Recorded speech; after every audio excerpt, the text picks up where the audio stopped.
আজই ডাউনলোড করুন আর এনজয় করুন আপনার পছন্দের শো। পুলিশের কাছে গিয়ে এত হম্বিতম্বি করতে পারো, তাহলে তুমি নিজের বেলায় কিছু পারো না কেন?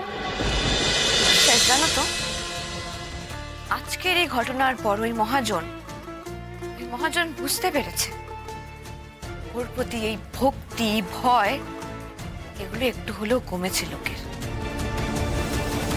আর এই ভয়টা যে কমেছে তার জন্য আমার এই বোনের অনেক বড় হাত আছে। মা, আমি তো ছিলুম ওর সঙ্গে সব জায়গায়, আমি দেখেছি। ও না থাকলে আজকে সরকারকে নড়ানো যেত নি। আমি দেখেছি যেভাবে কথা বলছিল, তোমার দেখলে মনে হতো কোনো নেতা মন্ত্রী চলে এসেছে। কি দাপট! না না দাদা, আমি শুধু ন্যায্য কথা বলেছি। তার জন্য নেত্রী হওয়ার কোনো প্রয়োজন নেই, শুধু একটু সাহস থাকতে হয়। সে তুমি যাই বলো ময়ূরা,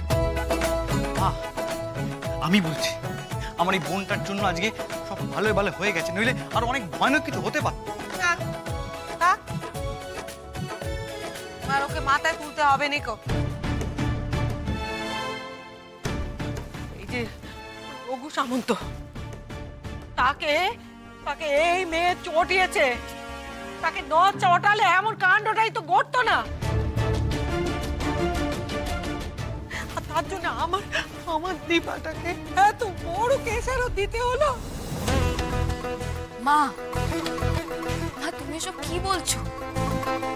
কেন ভাবছো তুমি এরকম? এই গায়ের অনেক মেয়ের সাথে ওরা এমন করেছে, শোনোনি? আর সে তো আমায় অনেক দিন ধরে জ্বালাতন করে। মা, আমি তোমাদেরকে ভয়ে কিছু বলতে পারিনি কো। সেই তো ওই জানোয়ার সানি আমাদের এই মেয়েটাকে বহুদিন ধরে উত্ত্যক্ত করছে। তুমি শুধু শুধু কেন এই মেয়েটাকে দোষ দিচ্ছ? কেন? ও মামা, একটা কথা বলবো মা।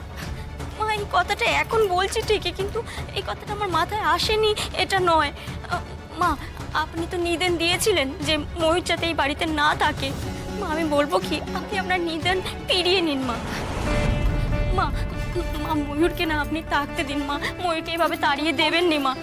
ময়ূর নিজের প্রাণের ঝুঁকি নিয়ে দীপাকে বাঁচিয়েছে মা, আমাদের মান রক্ষা করেছে মা। মা, আপনি ওকে তাড়িয়ে দেবেন নি এইভাবে। মা, ওকে তাড়িয়ে দিলে অদম্য হবে মা আমাদের। বলি ধম্ম কম্ম কি এখন তোমার কাছ থেকে শিখতে হবে বড় বৌমা? আর এই বাড়িতে কে থাকবে নেকো, সেটাও কি এখন থেকে তুমি ঠিক করবে? আমি ওইভাবে বলিনি কুমা। বড় বৌমা, তোমার লক্ষণ আমি মোটে ভালো দেখছি নেকো। তুমি এখনো পর্যন্ত দাঁড়িয়ে দাঁড়িয়ে আমার সঙ্গে তর্ক করছো। আচ্ছা, তুমি কেন শুধু শুধু ওকে বকছো বলো তো? বড় বৌমা তো ভুল কিছু বলেনি। এতে কিন্তু ধর্ম সইবে না।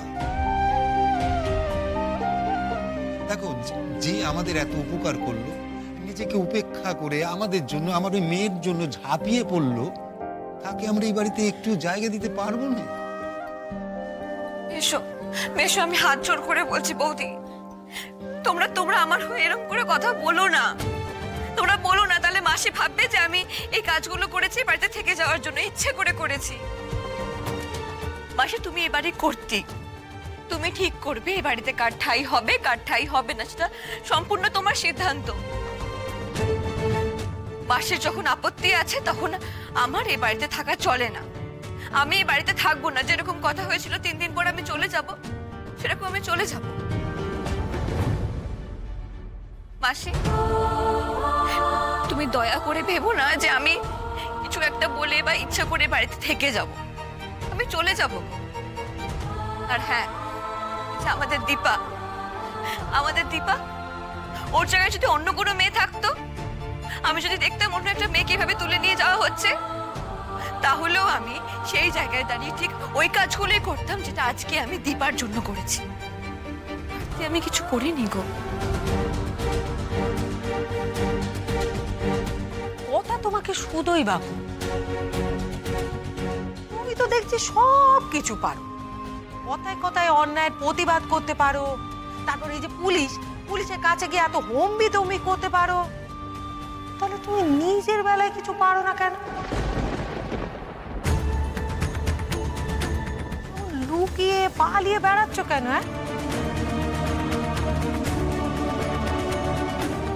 না তুমিও তো পারো ওই যে পাচারকারী দলের ওই যে গুন্ডাগুলো, পুলিশকে বলে কয়ে তাদের শাস্তি দিতে।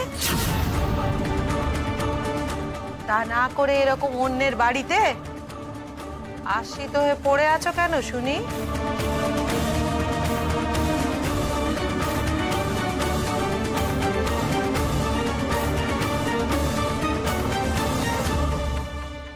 তুমি ছোট মেয়ে, তোমায় অমনি করে রাখতে আমার ভারী কষ্ট হবে। আমরা দুজনে না খেতে পেয়ে মরবো। তবে তুমি কি কেবল দেখা করতে এসেছিলে, নিয়ে যাওয়ার জন্য আসোনি? না লাজু, আমি মিছে কথা কইতে পারি না।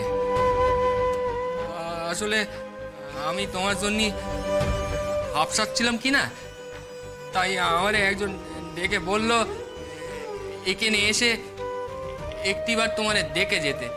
তুমি হয়তো এ বাড়িতেই থাকো তোমার বাপ মায়ের কাছে, তাই। তুমি একটা স্বার্থপর লোক। সে হবে হয়তো লাজু, তুমি বুঝতে পারছো না, আমার কোনো উপায় নেই কো। উপায় থাকলে হয়তো। আচ্ছা লাজু, তোমার বাপ যে বললো তুমি অন্য বাড়িতে থাকো, তুমি নাকি অষ্টমঙ্গলায় এসেছ? লাজু লাজু, তা কি করে হয়? তবে কি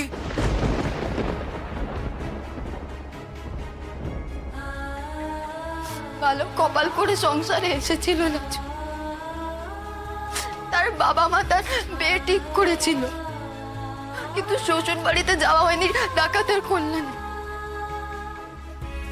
তাকে তুমি ত্যাগ দিলে, তার ভয়, সমাজের ভয়। লাজুর বাপেও তাকে ত্যাগ দিল সমাজের ভয়। লাজুকে আশ্রয় দিল আর কেউ। আর এখন আমার বাপ আমাকে তার ঘাড়ে কচাতে চায়, আর সে আমাকে তার ঘাট থেকে নামাতে চায়। কেমন ভালো না লাজুর জীবনটা না? ও লাজু, লাজু আমার কথা কান একটিবার শোনো, একটিবার শোনো আমার কথা কান। বলছি, তোমাকে যারা আশ্রয় দিল সেই লোকগুলো কেমন গো? তারা কেমন বলো না আমারে। তা জেনে তুমি কি করবে? যদি আমি বলি তারা বাড়ি খারাপ, পারবে কি আমাকে নিয়ে যেতে?